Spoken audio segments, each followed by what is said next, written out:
Ivan Provorov should never have been allowed to play tonight after what he did. If you didn't hear, tonight was Pride Night for the Flyers. The team wore rainbow-colored jerseys to be inclusive of the 2S LGBTQIA+ community, and Provorov made the very brave decision not to participate because he's standing up against including marginalized communities. Provorov took the coward's way out and hid behind his religion. His argument was basically, because of my religion, I can't put on that jersey. Listen, I've seen a lot of people defending Provorov, saying, look, it's an individual opinion. But from a technical standpoint here, I mean, it's the Flyers making a statement about inclusivity as a team, as an organization. If Provorov doesn't want to be on the team, look, that's fine. Freedom of speech. But guess what? You also can't play because you're not on the team. I'm tired of people like this being treated as martyrs or heroes because all they're doing is punching down on marginalized communities. I just see no defense for stuff like this. What a terrible message for the youth. Well, thank God you don't get to decide that, Captain Douchebag. And it's my pleasure that you do not get to make that decision on behalf of Ivan Provorov. The last thing I'm going to do is take advice from some hairless, teenage-looking boy with zero wisdom. The absolute last thing. This guy comes on here, he talks for about a minute, does not show you the white papers. You know what the white papers are? Facts, statistics, hard evidence. He has none to show you. Everything that he's saying is absolute bullshit. That's what that is. Marginalized. Are you serious? I live in one of the most progressive states in this entire country. That is New York. I worked in the healthcare system for about 12 years of my life. For that community specifically. The hospital I worked at was at the forefront of care for them. Now, if anybody happens to know me on this channel, I've spoken about that hospital before, one of the largest in the city, meaning that there were several locations within the city for this specific community to get care.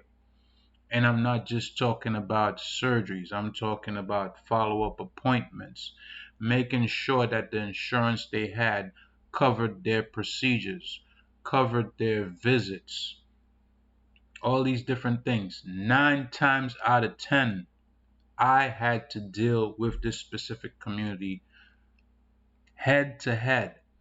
A lot of the times, when I say a lot, I'm talking about maybe 70, 75% of the time, these people were unemployed, even up to being homeless, living in a shelter, and coming to this hospital to get services. They wanted their surgery and all these other things, and the hospital had to bend over backwards trying to accommodate them, trying to get them through all the legal and financial loopholes that they could to make sure that they got what they wanted. So when you say marginalized, I call bullshit. This guy knows absolutely nothing about what he's talking about. But not to be outdone, he is not alone. I saw this other story when I was looking into what happened with Ivan, and I was shocked to realize that this is actually an ongoing trend. Seems to have happened before, except, I mean, this one was a lot worse. Let's go. Let's listen. Sarah Spain, how does that all come off to you? Pride is about inclusion, so you don't love them and you don't welcome them if you're not willing to wear the patch. And calling it a lifestyle reveals to me that you've done not even a modicum of research or understanding on this topic. It's what tends to happen when a privileged class isn't affected by things. This is not just about baseball. That religious exemption BS, which is used in sport and otherwise, also allows for people to be denied health care, jobs, apartments, children, prescriptions, all sorts of rights. And so we have to stop tiptoeing around it because we're trying to protect people who are trying to be bigoted from asking for them to be exempt from it when the very people that they are bigoted against are suffering the consequences. When you say trying to be bigoted, they're trying to use religious exemptions to affect the opportunities, services, available resources for people who are LGBTQ+. Again, where are the white papers? Where are you getting your statistics, your data, and your evidence from? You know where she's getting it from? She's pulling it out of her ass because they do not exist. She has nothing to present you. Who exactly is the privileged class that she's talking about? Oh, the baseball players that did not want to wear the uniform, that's a privileged class. I see. So a person like myself, who is not a baseball player, that does not want to wear it, what does that make me? What does that make me? It makes me a bigot? Oh, really? So what about heterosexual night in baseball? When is that going to be celebrated? When is it going to be celebrated in hockey, for that matter? In the NFL or in the NBA? Do we have a heterosexual month? Let's see. I don't think so. We don't. Let's ask this half-wit Sarah Spain. Let's go back to her and her tough-ass face. Let's ask her if she's ever heard of Title VII of the Civil Rights Act of 1964, explicitly the part concerning religious freedom. 1964, by the way, and the looks of her hardened face, she was probably working in the coal mines of Richmond, Virginia.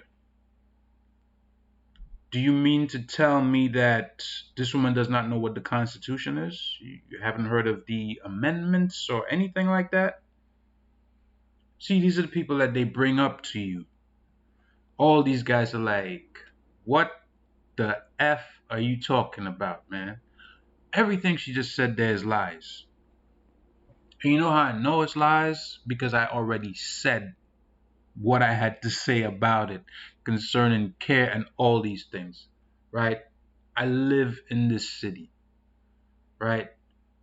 Decades. I've seen the changes. I've seen how these social programs are always helping this community. Always. So when people like this come out there and they say these things to try to get a knee-jerk reaction out of people, man, throw these talking points in the dumpster fire where they belong. Kudos to Ivan Provorov for standing up for what he believes in. Of course, they don't give a crap about his religion, but that's okay. You have to stand up for what you believe in at the end of the day. You're not accountable to anyone. And if the team makes you feel like you have to be part of this, then you have to let the team know, listen, man, I'm not a slave. I play for you guys. And, you know, I'll do your endorsement ads and all this other BS, but I'm not taking part in this. That's it. Now, do you want this player to do what they're supposed to do out there? Or do you want somebody that's just going to do whatever you want them to do? Because I'm sure there's plenty of people out there who will do whatever you want them to do. Right? What kind of night is it going to be next? Eat ass night? Right? Is it going to be crotch grabbing night? You know, I'm pretty sure they would not be in favor of that. But you will call religious freedom religious exemption BS. Yeah. Yeah, and I'm supposed to take you seriously. I don't think so. Anyway, subscribe to the channel, hit that like button, share the video with everybody you know. This woketivism bullshit is what we gotta talk about. Putting that shit to rest.